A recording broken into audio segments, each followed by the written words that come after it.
नमस्कार मित्रांनो, अशोक मामा या मालिकेच्या आजच्या भागात आपण बघणार आहोत. अशोक मामा सकाळी किचनमध्ये उठून येतात आणि म्हणू लागतात, फुलराणीला काढून टाकताय. इथं स्वयंपाकाचा पत्ता नाही आणि ते अनिश अनिश म्हणून आवाज देऊ लागतात. अनिश येऊन विचारतो, काय बाबा? त्यावर अशोक मामा म्हणतात, अरे काहीच स्वयंपाक केलेला नाही आहे. त्यावर अनिश म्हणतो, ते ॲक्च्युली फुलराणीला काढून टाकलं ना. त्यावर अशोक मामा म्हणतात, म्हणूनच जो आपल्या पोटाची खळगी भरतो ना, त्याच्याबरोबर कधीही माज करायचा नसतो. सांगा आता, तुम्हीच सांगा काय करायचं? त्यावर अनिश म्हणतो, काही नाही, काहीतरी ऑर्डर करू. अशोक मामा म्हणतात, हाच प्रॉब्लेम असतो ना तुमचा. तुमच्या हातात खेळता पैसा असतो आणि सस्ते में इंटरनेट. बटन दाबलं की जे हाताला पाहिजे ते मिळतं. तुम्हाला माणसाच्या कष्टाची किंमत नाही आहे. ऑर्डर करतायत, चल बाजूला हो, मी भात लावतो. त्यावर अनिश जाऊन म्हणतो, बाबा हो, आजच्या दिवस मागवतो ना काहीतरी. त्यावर अशोक मामा म्हणतात, मागवतो, 5 पट पैसे देऊन काहीतरी मागवतो, फ्री डिलिव्हरी म्हणून आणखी काहीतरी मागवतो, आणि पोट नाही भरलं तर शेवटी भुकतानेने मरायचं, काही गरज नाही. तेवढ्यात भैरवी फोनवर बोलत बोलत तिथे येते आणि अनिशला म्हणू लागते, अनिश ऐक ना, खूप भूक लागली, काहीतरी ऑर्डर कर ना प्लीज. मला पास्ता वगैरे चालणार आहे, मुलांना विचार काय हवं आहे त्यांना, पिझ्झा, बर्गर. हे ऐकून अशोक मामा अनिशला म्हणू लागतात, बर्गर, तेही रात्रीच्या जेवणाला? त्यावर अनिश म्हणतो, बाबा एका दिवसाने काही फरक पडत नाही. त्यावर अशोक मामा म्हणतात, मला पडतो. हे एकदा असे जिभेचे चोचले पुरवले की मुलांना त्याचीच सवय लागते आणि मग घरचं खायला मागत नाही. त्यावर अनिश म्हणतो, बाबा आओ. त्यावर अशोक मामा म्हणतात, मी भात लावणार, विषय संपला.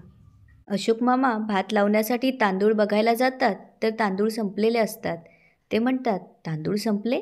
आणि ते भैरवीला म्हणू लागतात, या घरात वाण सामान आहे की नाही हे कोण बघणार?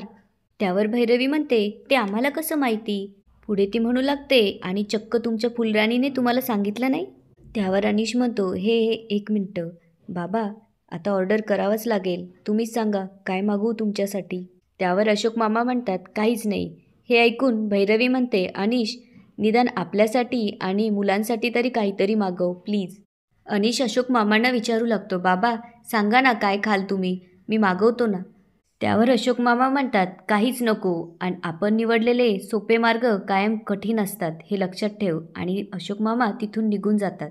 हे ऐकून भैरवीला मात्र खूप राग येतो. इकडे ईश्वरला अशोक मामाचा फोन येतो. त्यावर ईश्वर म्हणतो, काय, काहीच खाणार नाहीस तू? नाही नाही नाही, हे बघ असं काही करू नको, मी काहीतरी घेऊन येतो तुझ्यासाठी. अशोक मामा फोन ठेवतात. तेव्हा ईश्वर म्हणतो, भैरवीने काहीतरी गोंधळ घातलेला दिसतोय. अशोक उपाशी राहिलेला मला नाही चालणार. इकडे ऑनलाईन पिझ्झा बर्गर ऑर्डर केलेलं घरी येतं. तेव्हा सगळेजण खुश होतात. भैरवी संयमीला म्हणते, समा अगं गार्लिक ब्रेड ऑर्डर केलं होतं, आलं नाही वाटतं. जाऊ दे, हे बर्गर आलंय. त्यावर संयमी आणि ईशानचं भांडण सुरू होतं, हे मला ते तुला. त्यावर भैरवी म्हणते, अरे थांबा, एक्स्ट्रा ऑर्डर केलंय मी. तेवढ्यात अनिशचं लक्ष अशोक मामांकडे जातं. अशोक मामा शांतपणे बसलेले असतात. अनिश त्यांच्याजवळ येऊन त्यांना म्हणतो, बाबा खाऊन घ्या ना. त्यावर अशोक मामा नाही म्हणतात.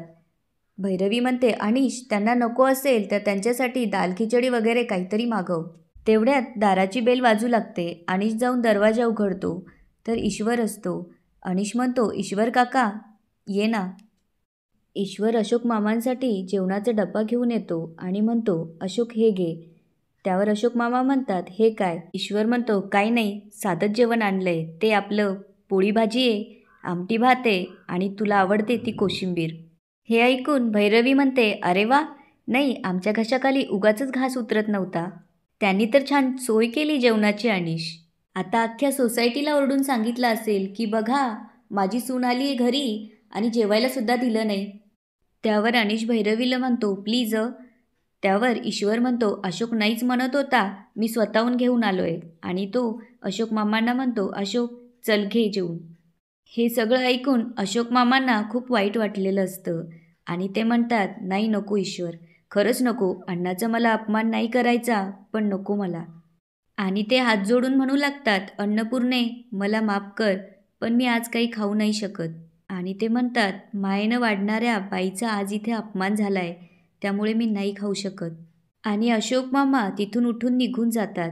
ईश्वरलाही खूप वाईट वाटलेलं असतं. रात्री सगळे झोपलेले असताना अशोक मामा मात्र जागेच असतात. जेवण न केल्यामुळे त्यांना झोप लागत नसते. ते उठून बघतात तर अनिश आणि ईशान गाढ झोपलेले असतात. अशोक मामा उठून हळूच किचनमध्ये जातात आणि फ्रीज उघडून बघतात, पण त्यात काहीही नसतं. आणि ते जेव्हा किचन ओट्यावर जाऊन बघतात तर किचन ओट्यावरची सगळी भांडी रिकामी असतात. अशोक मामांना खूप भूक लागलेली असते, पण काय करावं समजत नसतं. शेवटी ते तिथे असलेलं पाणी घेऊन पिऊ लागतात. तेवढ्यात ईशान येऊन त्यांना बघतो. ईशान त्यांच्याजवळ जाऊन विचारू लागतो, झोपला नाहीत? त्यावर अशोक मामा म्हणतात, नाही, झोपलोच होतो. ईशान म्हणतो, पोट भरलं नाही म्हणून झोप येत नाहीये? आणि तो म्हणतो, ठीक आहे, मग आता आपण तुमच्या पोटाचा ब्रेक ओव्हर करूया. त्यावर अशोक मामा म्हणतात, म्हणजे?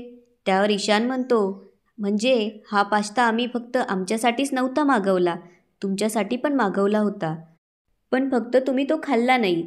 त्यावर अशोक मामा म्हणतो, अरे नाही नाही, मी असलं काही खात नसतो.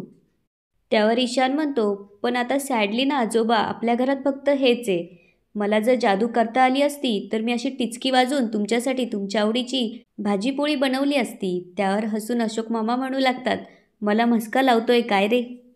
अशोक मामा म्हणतात, मी असलं गार खात नाही रे. त्यावर ईशान म्हणतो, मग ठीक आहे, तुम्ही काळजी करू नका, मी लगेच गरम करून देतो.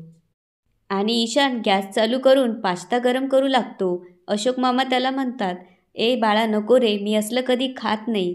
त्यावर ईशान म्हणतो, मग ठीक आहे, आत्ता खा ना, तुम्ही भाऊ नका खाऊ, पास्ता खा. ईशान अशोक मामांना पास्ता आणि फोक देतात. अशोक मामा पास्ता खाऊन म्हणतात, अगदी गोगलगाय खाल्ल्यासारखं वाटतंय. त्यावर अनिश म्हणतो, हो, ही गोगलगाय ना आता चीजमध्ये बुडाली आहे, याला मॅक्रॉनी म्हणतात आजोबा, ही खूप फेमस डिश आहे. तेवढ्यात तिथे अनिश येतो. अशोक मामा आणि ईशानची चाललेली गंमत बघत असतो. आणि अनिश, एक मिनटं आजोबा असं म्हणून फ्रीजमधून सॉस काढून आणतो आणि पास्त्यावर टाकतो आणि म्हणतो, आता खा आणि आता सांगा कसं लागतंय. अशोक मामा म्हणतात, आता बरं लागतं.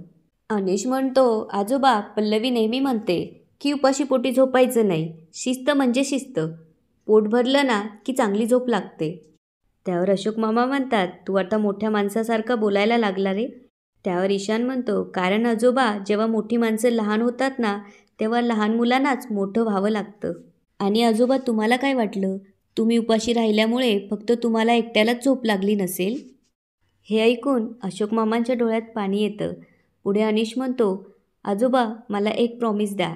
त्यावर अशोक मामा विचारतात, कसलं प्रॉमिस?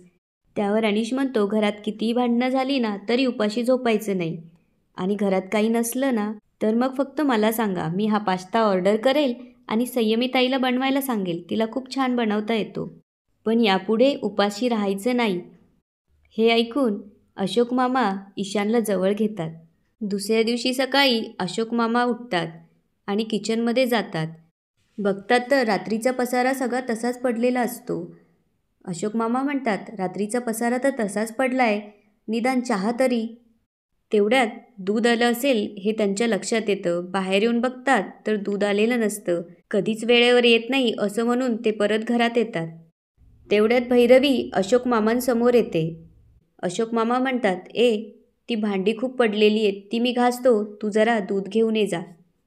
त्यावर भैरवी म्हणते, शुअर सर. हे ऐकून अशोक मामा म्हणतात, सर, हे आणि काय नवीन नाटक, बाबावरून डायरेक्ट सर? त्यावर भैरवी म्हणते, यस सर.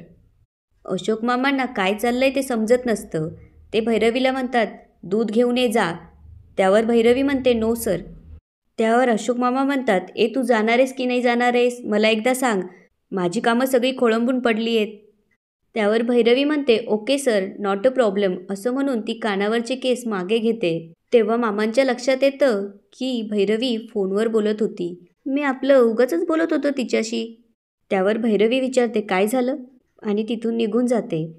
अशोक मामा म्हणतात, फोनवर बोलत होती, उठल्या क्षणापासून याच्याच कोशात, जणू काही यांनाच काम आहेत. आणि ते पिशवी घेऊन दूध आणायला बाहेर जातात. तेवढ्यात त्यांना सातपुते दिसतात. अशोक मामा त्यांना आवाज देऊ लागतात. त्यावर सातपुते म्हणतात, आता का बोलवतायत? काल ती बाया एवढं बोलत होती तेव्हा तर बोलला नाही. त्यावर अशोक मामा म्हणतात, मी बोलून भांडण थांबलं नसतं ना, उलट मी बोलून भांडण आणखी वाढलं असतं. आणि ते हसू लागतात. त्यावर सातपुते म्हणतात, तुमच्याशी वाद घालण्यात काही अर्थ नाही. तुम्ही तुमच्या वाटेने जा, मी माझ्या वाटेने जातो. आणि ते तिथून निघतात. त्यावर अशोक मामा म्हणतात, अहो थांबा थांबा. अहो जाऊन जाऊन जाणार कुठं तुम्ही? शिवाय आपण एकमेकांच्या समोर राहतो ना, त्यामुळे एकमेकांचं थोबाड दिसल्याशिवाय राहणार नाही. त्यावर सातपुते म्हणतात, तेच तर दुर्दैव आहे माझं. त्यावर अशोक मामा म्हणतात, माझंसुद्धा. त्यावर सातपुते विचारतात, काय?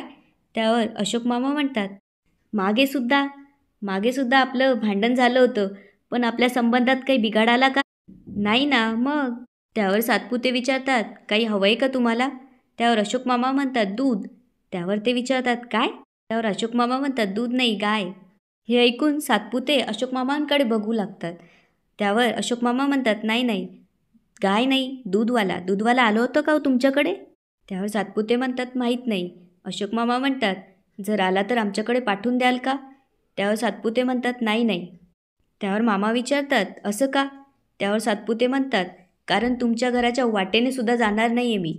त्यावर अशोक मामा म्हणतात, तुम्ही असं का म्हणतायत सातपुते? त्यावर सातपुते म्हणतात, कशावरून तुमच्या घरात आमचा अपमान होईल हे सांगता येत नाही. उगाच दगडावर डोकं आपटून का घ्यायचं? त्यावर अशोक मामा म्हणतात, तुम्ही मला दगड म्हणताय की भैरवीला? त्यावर सातपुते रागावून म्हणतात, माझगावकर. त्यावर अशोक मामा म्हणतात, नाही पण कुणावर डोकं आपटणार आहे ते कळलं पाहिजे ना आधी, म्हणजे बरं पडतं. त्यावर सातपुते म्हणतात, तुमच्याशी बोलून काही अर्थ नाही, आणि ते तिथून निघून जातात. त्यावर अशोक मामा त्यांना आवाज देऊ लागतात, ओ आपटे, नाही नाही, ओ सातपुते, अहो डोक्याचा प्रश्न आहे ओ. आणि अशोक मामा प्यारेलाल जवळ जाऊन विचारू लागतात, क्या रे प्यारे, दूधवाला आके गया? त्यावर प्यारेलाल म्हणतो, वो तो कब का आके गया साहब. त्यावर अशोक मामा म्हणतात, आके गया, फिर मेरे घर पे क्यों नहीं आया? त्यावर तो म्हणतो, अरे साहब आपने उसको निकाला ना. त्यावर अशोक मामा म्हणतो, मैंने? त्यावर प्यारेलाल म्हणतो, हाँ हाँ, आपने नहीं साहब, वो आपके घर में नई दुल्हन आई है ना, उसने निकाला होगा. त्यावर अशोक मामा म्हणतात, नई दुल्हन? ती तर पुराणी दुश्मन आहे, तिच्याकडे एकदा बघायलाच पाहिजे. इकडे भैरवी फोनवर बोलत असते. तेवढ्यात अनिश तिथे येतो. समोर बघतो तर किचनमध्ये सगळा पसारा तसाच पडलेला असतो. तेवढ्यात संयमी तिथे येते आणि म्हणते, गुड मॉर्निंग काका. आणि म्हणते, तू चहा करतोस की मी करू? त्यावर अनिश म्हणतो, चहाचं सोड, ती भांडी बघ, बाबा चिडतील आणखी. तू भांडी घास, मी चहा करतो. त्यावर संयमी म्हणते, मी? त्यावर अनिश म्हणतो, हां मी काय? तर संयमी म्हणते, मला ना भांडी घासायला थोडं बोर होतं. ऐक, एक काम कर, मी चहा करते, तू भांडी घास. त्यावर अनिश म्हणतो, बरं ठीक आहे, चल कामाला लागू. आणि ती दोघं किचनमध्ये जातात. भांडी घासताना अनिशकडून कप फुटतो आणि तो डोक्याला हात लावतो. संयमी म्हणते, काका अरे एक काम दिलं ते तरी नीट कर ना. त्यावर अनिश म्हणतो, बाबांचे डायलॉग मारू नकोस. तेवढ्यात ईशान तिथे पळत येतो. त्याला बघून अनिश म्हणतो, ये, तुझीच कमी होती. त्यावर ईशान म्हणतो, काका यार तू माझा कप फोडलास. मी जेव्हा सोसायटीची क्रिकेट मॅच जिंकलेलो ना, तेव्हा मला गिफ्ट म्हणून मिळाला होता यार काका. त्यावर अनिश म्हणतो, मी तुला सेम टू सेम आणून देतो बस. त्यावर ईशान म्हणतो, हां बेस्ट. अनिश म्हणतो, जा लवकर आवरून घे फटाफट, बाबा येतील तर आणखी राडा होईल. इकडे अशोक मामा दूध आणण्यासाठी रस्त्याने जात असतात. तेवढ्यात त्यांना फुलराणीची जोडीदार दिसते आणि ते तिला थांबवून विचारतात, फुलराणी नाही आली आज तुझ्याबरोबर? ती तुझ्याबरोबरच येते ना नेहमी? त्यावर ती म्हणते, नाही आली. त्यावर अशोक मामा म्हणतात, माझ्याकडे पण नाही आली. बरं सोसायटीत आली का कुणाकडे? त्यावर ती म्हणते, नाही ती आज कुणाकडेच आली नाही. त्यावर अशोक मामा विचारतात, नाही आली? काय भांडण बिंडण झालं का परत? त्यावर ती म्हणते, ते ठाव नाही, पण आज सकाळपासनं घर बी बंद होतं तिचं. फोन लावते तर फोन बी उचला ना, आणि दार ठोकलं तर दार बी उघडलं नाही, घरात बी आहे की नाही माहीत नाही. त्यावर अशोक मामा विचार करतात, कमाले, मग बया गेली तरी कुठं? आणि याच ठिकाणी आजचा एपिसोड संपतो. आता पुढे काय होणार ते बघूया उद्याच्या एपिसोडमध्ये. धन्यवाद.